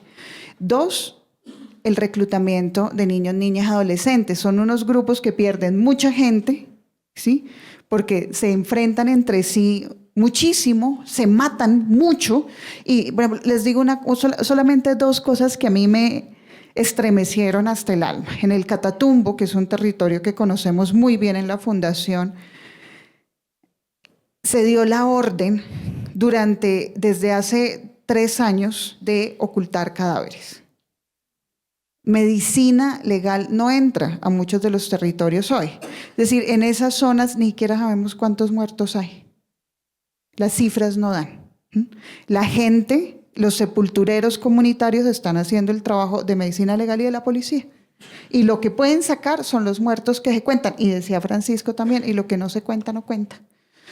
Eso es lo segundo. Son esencialmente violentos. ¿Por qué? Porque nadie se domestica, solo el zorro del Principito, a las buenas. Nadie se domestica, no hay una población a la que yo le pueda imponer unas normas de convivencia que son terribles. No salga de la casa, qué horas entra, qué horas sale, cómo se viste, cómo no se viste, páseme el censo, los teléfonos de sus familiares. A nadie le gusta vivir así. Es que es lo que hay, no se puede vivir de otra forma. Entonces, si yo no ejerzo presión violenta, yo no voy a poder hacer eso. Y si yo no hago eso, no voy a poder regular las economías y la sociedad que yo regulo. Si yo no tengo a la gente ordenadita diciéndole, usted solo le puede vender la pasta a fulano, sutano y a mí. Si la vende a otro, yo lo tengo que matar. Entonces, ¿qué pasa? Que en desobediencia se castiga violentamente. Eso es connatural al estado de los grupos hoy. El ELN, ya vimos lo que hizo en Catatumbo. Y de ahí, ese es el ELN de hoy. Y lo otro es el confinamiento. Entonces, utilizar a la gente como escudos masivos en un montón de cosas y poner a la gente eso. Entonces, en eso es muy injusto. Ninguna de esas 4 cosas tiene el Estado una sola herramienta de prevención. Tiene un sistema de alertas tempranas. Si yo les contara, ¿verdad? Da mucho dolor. Perdón, me tomé un poquito más de tiempo. ¿Sí? Si yo les contara cuántas veces se alertó lo que pasó en Tibú. Si yo les contara que es todavía peor, eso no es lo más feo, eso no es lo peor. ¿Saben qué es lo peor? Lo peor fue la respuesta estatal. ¿Saben cómo estamos previniendo como respuesta a la alerta temprana el reclutamiento de niños, niñas y adolescentes en Tibú? Con talleres. Dice, alcalde, haga lo que pueda. Yo vi funcionarios de Planeación Nacional diciéndoles, ay, alcalde, yo entiendo que no hay platica, pero alguito puede hacer. Dice, estamos hablando de reclutamiento forzado, dejemos de ser así. Entonces, ¿qué hace? Viene el grupo armado, te voy a reclutar. Dice, no, mira, yo aquí tengo mi certificado expedido por la alcaldía, por favor, no me reclute. O no miro el TikTok, o no miro todo eso. Esa es la respuesta estatal. No tenemos un solo instrumento de prevención efectivo. Lo que tenemos son comunidades organizadas que intentan hacerlo lo mejor posible. Nuestra joya de la corona en Colombia es la sociedad civil y las comunidades y la organización. Entonces, si yo mantengo este modelo de negociación de hoy, de diálogos, donde la paz es diálogo, perdón, ya el profe dijo grosería, o sea, yo también puedo. Me estoy cagando lo que dice Jennifer, que es la otra paz, la que hemos construido, lo que nos hemos dado, me la estoy tirando a la basura, la construcción de paz de la gente y las comunidades, porque no tengo cómo protegerla. Entonces, necesito invertir esa ecuación y esa es mi propuesta. Diálogos, negociación con la gente. No diálogos con los armados y la gente, porque eso no funcionó. Lo del ELN fue la mejor experiencia fallida de participación. Mantengamos a la gente conectada, que no tenga que haber un proceso de negociación con armados para que la gente pueda participar y decir, necesito una escuela, una vía, un todo. Dediquémonos a eso, démosle recursos, esfuerzo, capacidad a esa ruta de implementación de la construcción de paz, mantengamos canales con las comunidades abiertos para que la gente no tenga que venir acá de rodillas a un ministro para que le pare bolas, digamos, institucionalicemos eso y mantengamos las negociaciones en lo que son sus justas proporciones de los grupos hoy, que es básicamente que necesitamos. Suelte las armas, ¿cómo lo vamos a hacer? Esta es la oferta institucional para que usted lo haga, esta es la información que podemos hacer y hagámoslo desde la justicia. Esa es mi propuesta. Sí. Esto se puso bueno. Es que hay toque, porque ahora sí se puso bueno. Ahora sí se puso bueno. Ay. Sí, gracias. Bien, no, yo también quiero hacer una aclaración. Y yo creo que los diálogos, o sea, le impusimos a las mesas de negociación y a las mesas de diálogos que ellas eran las que tenían que proteger a la población civil. Y aquí, por constitución, tenemos una fuerza pública que es la encargada de proteger a la sociedad civil. Una fuerza pública que, recordemos, estaba sufriendo un proceso de reforma, varias de sus cabezas habían salido y vimos una fuerza pública completamente... no estuvo allí para proteger, no estuvo a la altura para proteger. Entonces yo lo que considero es que no tenemos que pensar que las mesas de diálogo son las que van a generar la protección a la sociedad civil respecto a los ataques que están haciendo los grupos armados. Es la fuerza pública, es la inteligencia. ¿Dónde ha estado la inteligencia? Para identificar lo que está pasando en López de Micay, en El Plateado, lo que pasó en Nariño, lo que pasó en Catatumbo y toda la frontera con Venezuela. Entonces, mi propuesta, si a mí me eligieran, Jennifer, usted va a ser parte del Estado. Yo soy servidora pública, soy docente en una universidad pública, entonces me considero profundamente comprometida con la construcción de lo público. Pero si me dijeran, Jennifer, usted tiene en sus manos diseñar una metodología para que se den estos procesos de la paz grande, decía la Comisión de la Verdad. Necesitamos la paz grande. Pues habría que sostener los espacios de diálogo sin descuidar bajo ninguna circunstancia la protección a la sociedad civil. Y esto implica repensar, transformar cómo se estaban dando los ceses al fuego. Esto fue un fracaso. Los ceses al fuego fueron un fracaso. El senador Iván Cepeda decía en varias oportunidades que se habían salvado vidas. Claro que sí, se salvaron vidas sobre todo de los militares. Pero las cifras que varias de las organizaciones han venido mostrando es que no fueron las vidas de los líderes y lideresas sociales las que estaban allí siendo, digamos, preservadas. Entonces, ¿se necesitan cambios a las metodologías? Claro que sí, pero yo creo que hay una producción discursiva que puede generar unas consecuencias muy negativas para el futuro inmediato de nuestro país, y es volver a la guerra. Volver a la guerra sin más como la respuesta a las limitadas o al fracaso, como quieran llamarlo, o a los limitados resultados que tuvimos. Y creo que eso es peligroso. Entonces, si erramos en el diagnóstico, creo que también erramos en la propuesta. Y para mí el problema no ha sido sentarse a hablar. Sentarse a hablar no es el problema. El error, a mi modo de ver, estuvo en las condiciones que se generaron, en las concesiones que se dieron, en los procesos de diálogo y en los procesos de negociación. Eso sin duda alguna tiene que cambiar.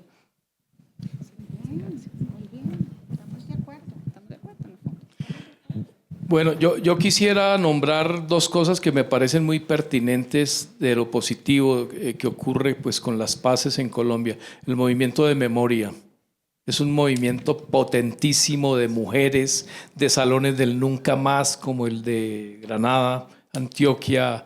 Es decir, es un movimiento de miles de experiencias sociales desde abajo, de mujeres, sobre todo liderado por mujeres, ¿no? Por madres, por hermanas, hijas que no se van a quedar calladas por más acoso y por más represión que puedan sufrir, ¿no? Entonces, eso lo he estudiado en el terreno.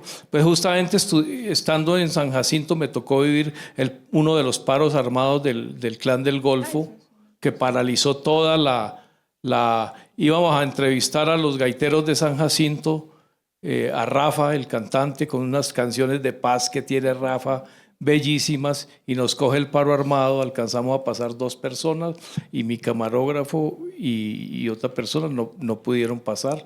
Nos tocó grabar a capela, ¿no? Los músicos no pudieron llegar de las veredas. Todos los departamentos de la costa atlántica paralizados por el paro armado del Clan del Golfo, una organización delincuencial narcotraficante, ¿no? Entonces, destacar el proceso de memoria. Y otra cosa alrededor del gobierno Petro, el respeto a la movilización de la oposición.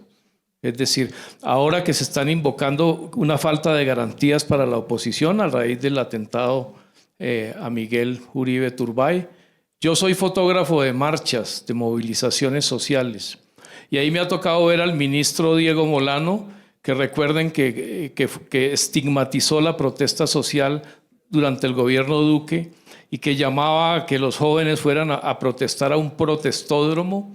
Entonces me ha tocado verlo ahí marchando y he tenido ganas de decirle, ministro, váyase al protestódromo, ¿usted qué hace aquí? ¿No?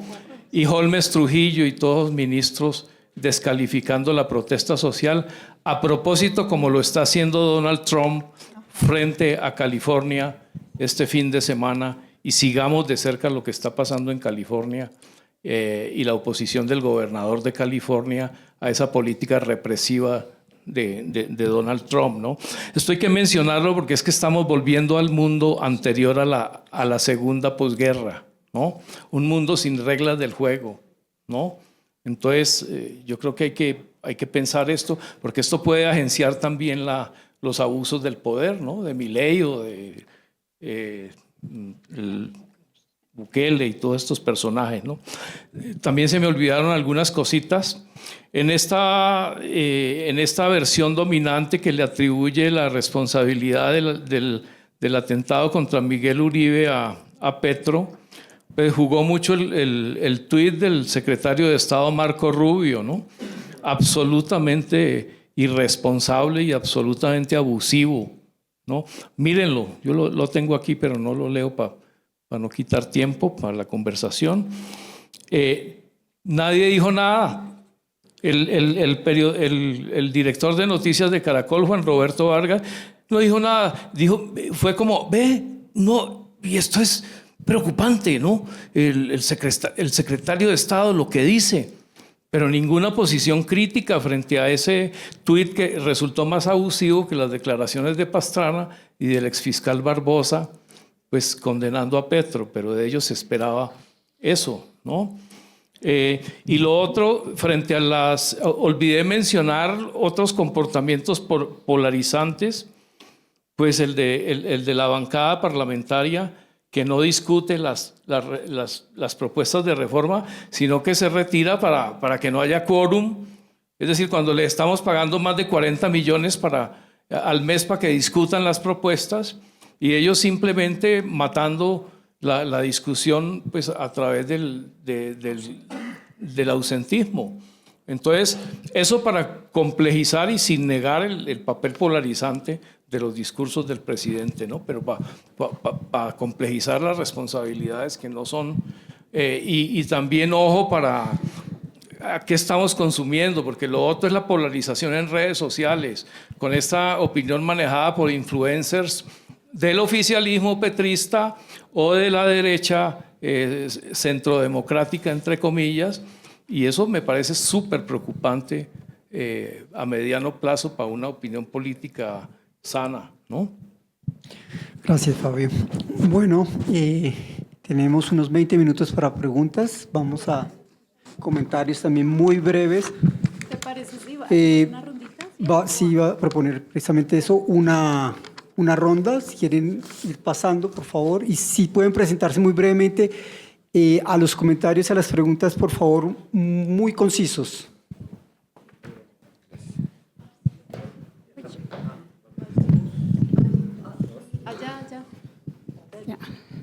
Bueno, hola, soy Cecil, profesora en Flaxo Ecuador. Tengo una pregunta para Laura.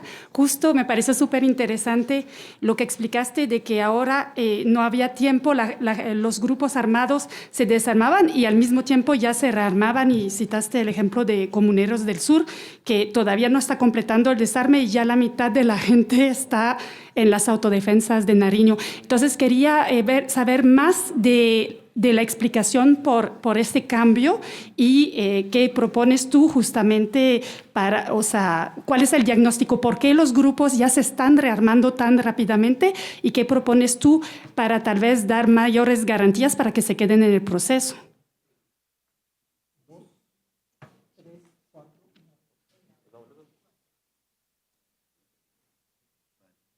Hola, ¿cómo están? Buenas tardes. Yo soy David Sánchez, politólogo de la Universidad Nacional, estudiante de Derecho.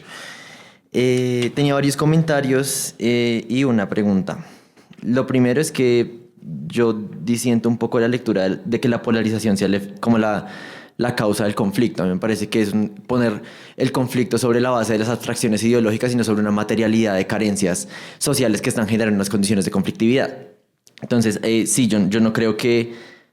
O sea, me parece un poco limitado señalar que de pronto el fracaso de la paz o de la política de paz total es una cosa exclusiva del gobierno nacional, Y me parece que también no tiene que centrarse también en analizar cuáles son las limitaciones que ha impuesto la derecha en el país a la construcción de la paz y estos discursos que han acrecentado el llamado al conflicto, el llamado a la guerra, el llamado a la securitización. Entonces, por ejemplo, también lo que ha pasado con el mismo Marco Rubio, que ha dicho que el discurso de Petro es incendiario y que el presidente Petro debería desescalar su discurso.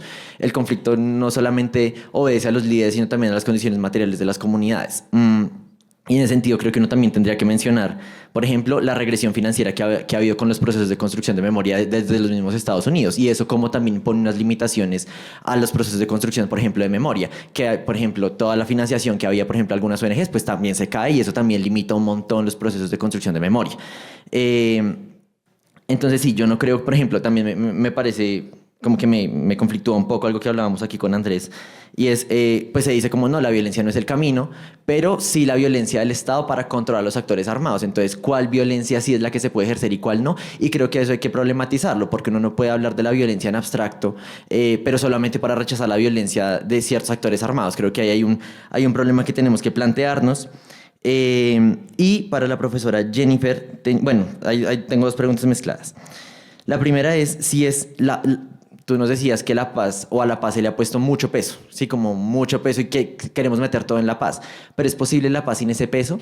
Porque, digamos, un poco cuando hablábamos de la pregunta sobre la paz me quedé pensando, y es, pues para mí la paz es la transformación de las estructuras, de las estructuras de dominación del país. ¿Es posible construir la paz sin esos pesos, o esos mínimos son tan pesados que tiene que llevarlos sí o sí la paz? Y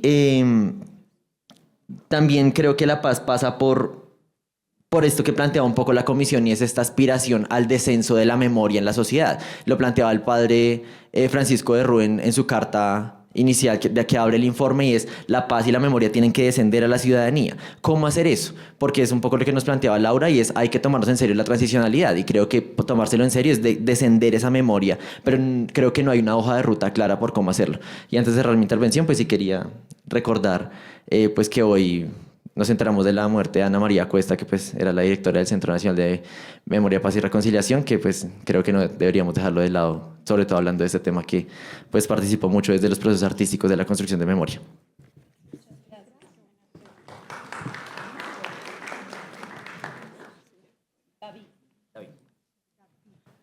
Bueno, yo soy Clara Rocío Rodríguez, profesora del IEPRI. Agradecer las presentaciones, todas nos dejan muchas reflexiones, y yo recojo, sobre todo de Laura y de Jennifer, el tema del legado que tenemos sobre la paz, bien sea por las negociaciones, bien sea por toda esta construcción que se hizo pues después del acuerdo del 91 institucional, o bien sea por el tejido social y el aporte de la sociedad civil. Sin embargo, digamos, yo como que siento la ausencia del otro lado del país. O sea, estando muy cercana a ustedes, me parece que hay otro país que no ve la cosa así, ¿sí? Hay otro país que cree en la mano dura, y podríamos hacer el mismo recuento que hizo Laura desde los 80 con los gobiernos que han tenido seguridad democrática y bueno, en fin. Entonces, y creo que esa polarización pues la vimos, que sí yo la veo como polarización, y en eso concuerdo con Fabio, en el plebiscito del 91 y en las dos elecciones que hemos tenido posteriores nacionales. Si bien en la de Petro un poco cambió por la expectativa que teníamos con el tema de la paz, cambió hacia el cambio, el tema del cambio, anticorrupción, en fin. Pero lo que vemos es que la tensión entre negociación y un manejo del conflicto a través de mano dura y militarista, y eso están ahí. Y por eso es tan grave este atentado a Miguel Uribe. Y esta polarización, ¿no? Porque es que digamos, no podemos construir nada de país si estamos los dos sectores separados. Yo en eso coincido con Fabio. Entonces, mi pregunta es un poco, ¿cómo leen ustedes esa polarización? Porque si nos quedamos solo los sectores de paz todo el tiempo, pero no hablamos con el otro lado, no va a cambiar esto. Bueno, primero que todo, muchas gracias por sus presentaciones. Yo siento que lo que quiero decir es que quizás no son constructivos en Colombia los enfoques maximalistas de la paz, pero tampoco es constructivo un escepticismo arraigado.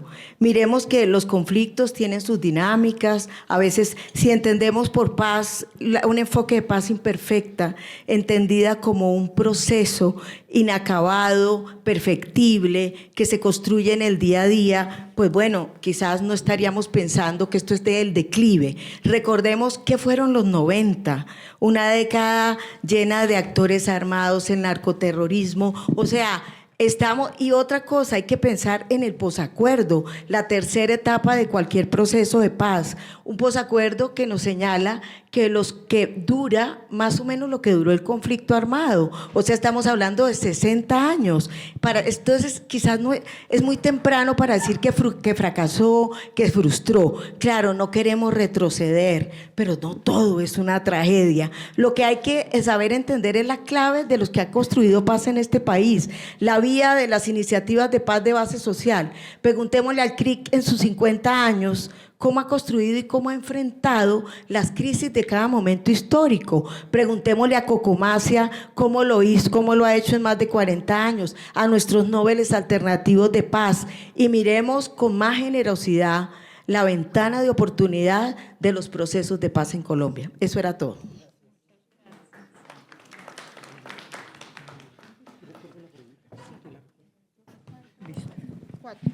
Pues 3 preguntas. Y esta específica mía. Apúntale a una. Sí. Entonces me tocó comuneros, porque fue específica para mí. El por qué es bastante complicado porque está ocurriendo justo ahora. Entonces, uno intenta ir y preguntarles, oye, ¿por qué? Pero aún no contestan la carta, el correo electrónico, etc. Hay hipótesis, ¿no?, sobre eso. La primera hipótesis es que la mesa fue una mesa muy acelerada, digamos, la falta de método. La falta de método en ese proceso ha sido muy dura. Y la segunda es la característica misma de los grupos hoy. Entonces, hay una serie de carencias, como tú lo decías, en las comunidades, y hay una serie de abundancias en esas mismas comunidades que en este momento están haciendo que permanecer en armas sea muy atractivo, y especialmente atractivo para ciertos perfiles de la sociedad. Entonces, como que los viejos, los más viejos de comuneros, que efectivamente ya están cansados, ya están agotados, dijeron, ay sí, mire, yo me desmovilizo por lo que me den. Y si no me dan nada, con que no me jodan es suficiente. Ya, chao, ¿sí? Pero los más jóvenes tienen otras expectativas. Entonces, ha calado mucho en el sur del país una mezcolanza ideológica muy extraña, y es que, digamos, hay una necesidad de hacer redistribución directa de los recursos del narcotráfico y de la ilegalidad, incluyendo minería ilegal y todo esto. Los comandos de frontera son ese ejemplo, ¿no? Entonces, por ejemplo, tú ves los videos en TikTok, todos tienen videos en TikTok, los comuneros, los comandos, las autodefensas unidas de Nariño, eso es impresionante, esos canales de comunicación de ellos. Entonces, generalmente salen con una estética muy narca, súper narca. Entonces, decir, pero también como mezclada con ¿cómo se llama? Otra vez se me olvidó, Jennifer, ¿cómo se llama la gente que quiere salir adelante? Y sí, pujanza, no, arribistas, no, paisas, un poquito. Como la autoayuda, como mezclada con esa retórica de autoayuda. Entonces, un poquito de marxismo, un poquito de autoayuda, un poquito de redistribución del ingreso del narcotráfico y un poquito de superación individual de me levanto muy temprano a llevar esta carga al otro lado del río y soy un berraco. Y también ayudo a la gente porque le pago por su trabajo y las FARC no lo hacían, nosotros que somos las nuevas FARC, entonces sí lo hacemos. Entonces, ese es el tipo de cosas, y es un discurso en los jóvenes que cala muy fácil de un lado a otro. Ese es mi otro tema que pues, lo podemos luego profundizar, y es que los grupos cada vez se parecen más. O sea, hay lógicas entre unos y otros también por el intercambio fluido de excombatientes y combatientes entre sí. Entonces, ese flujo también hace que pasen cosas de un lado para otro, pero sí, eso es... Y porque se puede, o sea, porque hay muchas armas. Ah, mira, chiquito, Colombia... hablando de fuerza pública, Colombia incautaba en el periodo Santos 57.000 armas año. Hoy, 14.000 año. Nadie le está parando bolas. Estamos nadando en plomo. Toneladas de coca. Y coca. Y oro, pero eso sí se va. Si quieres, sí, bueno. Yo coincido totalmente contigo, David. Yo creo que las limitaciones de esta política reciente de la paz total no responden solamente a procesos de polarización. La polarización juega un papel relevante, pero no responde solamente a eso.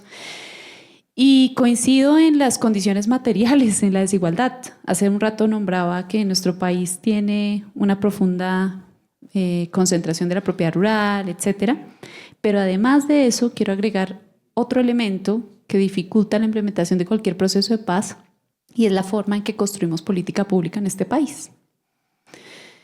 Los diseños institucionales que tenemos para construir política pública. Que el Ministerio de Agricultura quiere comprar las tierras a los ganaderos para la reforma agraria. Sí, pero no se puede saltar los procesos.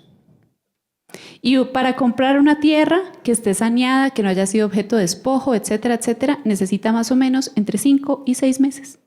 Una propiedad. No es un proceso expedito, no es un proceso rápido.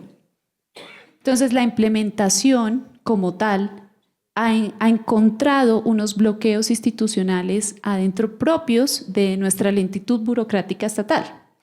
Y a eso sumémosle también una falta de voluntad de muchas de las personas que hacen parte de estas agencias estatales. No estoy diciendo las cabezas, no. Estoy diciendo que tenemos unas prácticas aprendidas en estas instituciones que dificultan el logro de los objetivos de manera efectiva. Y me refiero al logro de los objetivos de la implementación de la paz. Entonces, totalmente de acuerdo en que hay unas condiciones materiales allí. Respecto a tu otra pregunta, ¿se le quiere meter a la paz todo y si no se le mete todo, entonces sería paz? Bien, yo considero que la paz es, tú dices, la paz para mí es la transformación de las estructuras de dominación. Para mí, la paz es la transformación de las relaciones, de opresión, de dominación, de exclusión, pero no solamente pasan por los niveles estructurales, sino que también pasa, como dice Jean-Paul Lederac, por una dimensión personal, una dimensión relacional, institucional y estructural. Y esto tiene que ver con la pregunta de dónde nace el cambio social. Hay revoluciones a punta de guillotina. Estoy hablando como Petro. ¿Sí? Robespierre y la Revolución Francesa. ¿Sí? O la Revolución China. Hay un texto de Thea Skopol maravilloso, Las Revoluciones Sociales, que habla de la Revolución China, la Revolución Rusa y la Revolución Francesa, las tres a través de la violencia, y ahí hubo cambios de las estructuras de dominación, David. Entonces considero que, como dice Juan Pablo Lederac, son las transformaciones en estos 4 niveles. Claro, necesitamos cambios en los diseños institucionales, en la cultura política para que haya paz, pero también necesitamos relacionarnos de forma distinta con mi compañero de trabajo y con mi vecino, y también necesitamos implementar lo que se acuerda, porque si no tenemos un Estado faltón. ¿Y qué produce un Estado faltón y un acuerdo incumplido? Más violencia. Yo dejo ahí. La otra pregunta, no quiero patinar. La de la violencia no es el camino, pero sí para controlar a los grupos armados. Vivimos en megasociedades. Hay una salida que es la anarquía. No tengamos Estado, pero en las megasociedades que tenemos, yo no quiero leviatanes. Y hemos hecho un pacto social, y en ese pacto social tenemos una fuerza pública. Y en Colombia esa fuerza pública, recordémoslo, mataba a los civiles. Tuvimos un Estado asesino, una fuerza pública asesina.